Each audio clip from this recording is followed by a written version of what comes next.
Warahmatullahi wabarakatuh. Perkenalkan, nama saya Marina. Pada kesempatan kali ini saya akan presentasikan proposal skripsi saya yang berjudul Analisis Pengaruh Organisasi, Kompensasi, dan Motivasi Kerja terhadap Karyawan di kasus pada Bank Muamalat Indonesia Kantor Cabang Semarang.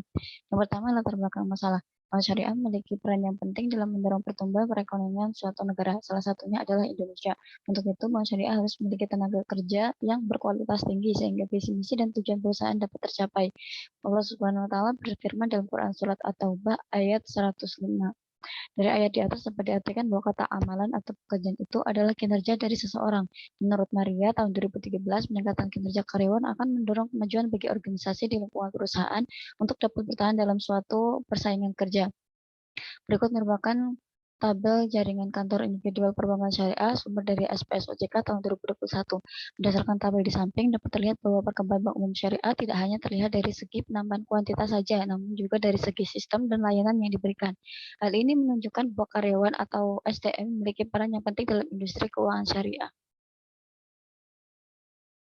Bank Muamalat Indonesia merupakan salah satu bank syariah yang memiliki tantangan dalam persaingan baik dengan bank konvensional maupun dengan sesama bank syariah. Berikut merupakan kinerja karyawan Bank Muamalat Indonesia yang dilihat dari perolehan laba perusahaan selama 4 tahun terakhir. Sumber dari laporan tahunan Bank Muamalat Indonesia.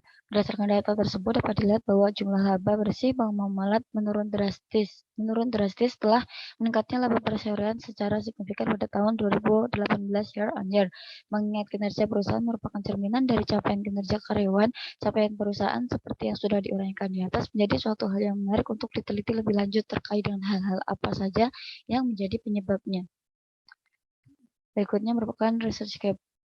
Hasil penelitian dilakukan oleh Fahreza et al., Wahyu Ningsi et al., serta Melina dan Suparto menyatakan bahwa budaya organisasi berpengaruh terhadap kinerja karyawan bank syariah. Namun berbeda dengan penelitian yang dilakukan oleh Mu'arif et al., Susanti, serta Fadud et al. Yang menyatakan bahwa budaya organisasi tidak berpengaruh signifikan terhadap kinerja karyawan bank syariah. Kemudian hasil penelitian yang dilakukan oleh Sylvia Sari, Robiarti, serta Rizka dan Iriani menunjukkan bahwa kompensasi berpengaruh signifikan terhadap kinerja karyawan bank syariah. Namun berbeda dengan penelitian yang dilakukan oleh Marna, Dewi, serta Zulhelmi dan Suryati yang menyatakan bahwa kompensasi tidak berpengaruh signifikan terhadap kinerja karyawan bank syariah.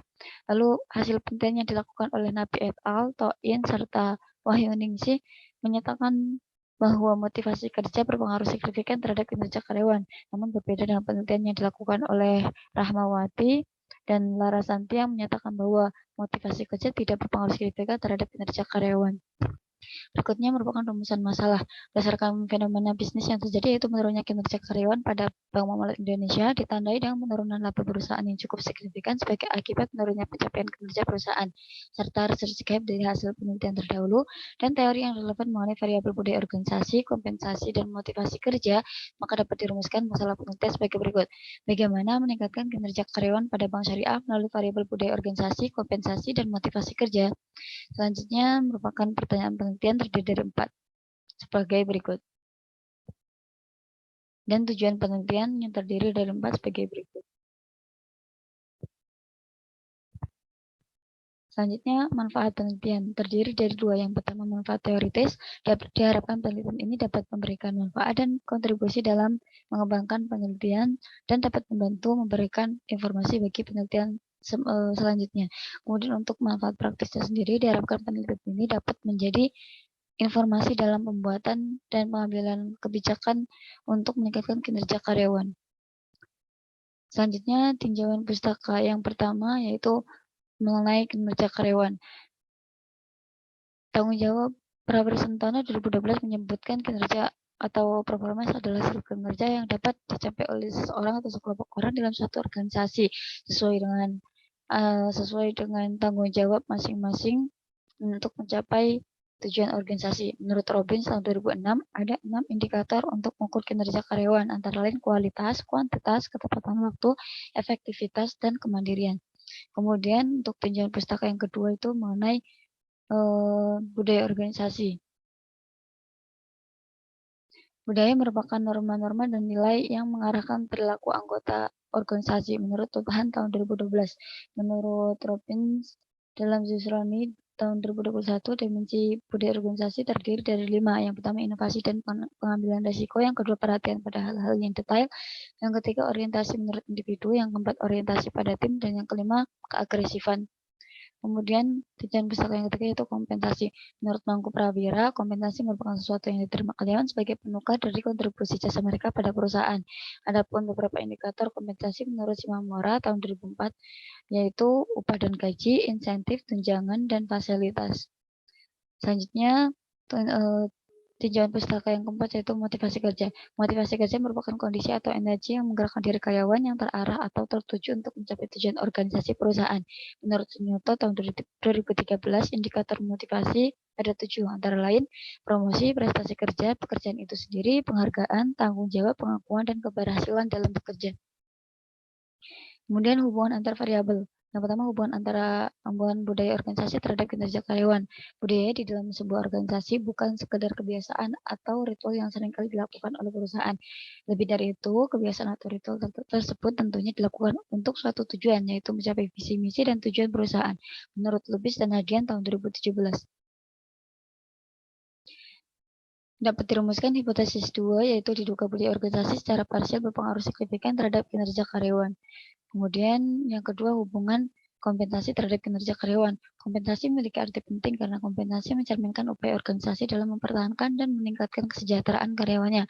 Kompensasi juga diberikan oleh perusahaan sebagai upaya untuk mencapai keberhasilan strategi perusahaan. Menurut Handoko tahun 2005. Dirumuskan hipotesis 3, yaitu diduga kompensasi secara parsial berpengaruh signifikan terhadap kinerja karyawan. Yang ketiga, hubungan motivasi kerja terhadap kinerja karyawan. Guna menciptakan suasana yang penuh semangat dan kegairahan kerja terhadap perusahaan, maka pemberian motivasi harus diperhatikan secara tepat karena memegang peranan penting bahkan sangat vital sebab menyangkut penggunaan tenaga kerja yang merupakan ujung tombak perusahaan. Menurut Benarsi et al. Tahun 2018. Sehingga dirumuskan hipotesis 4, yaitu diduga motivasi kerja secara parsial berpengaruh signifikan terhadap kinerja karyawan. Berikut merupakan kerangka pemikiran teoritis. Selanjutnya, hipotesis penelitian yang pertama, diduga budaya organisasi, kompensasi, dan motivasi kerja secara simultan berpengaruh signifikan terhadap kinerja karyawan pada Bank Muamalat Indonesia Kantor Cabang Semarang. Hipotesis 2, diduga budaya organisasi secara parsial berpengaruh signifikan terhadap kinerja karyawan pada Bank Muamalat Indonesia Kantor Cabang Semarang.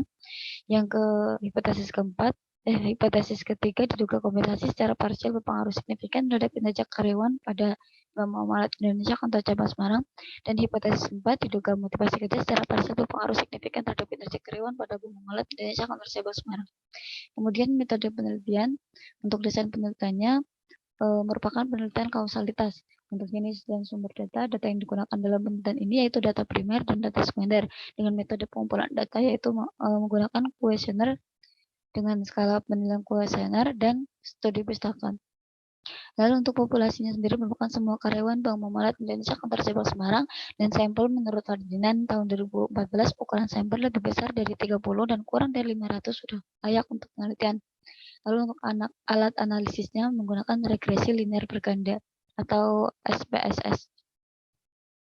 Berikut merupakan daftar pustaka dari proposal penelitian ini. Demikian yang dapat saya sampaikan. Terima kasih. Wassalamualaikum warahmatullahi wabarakatuh.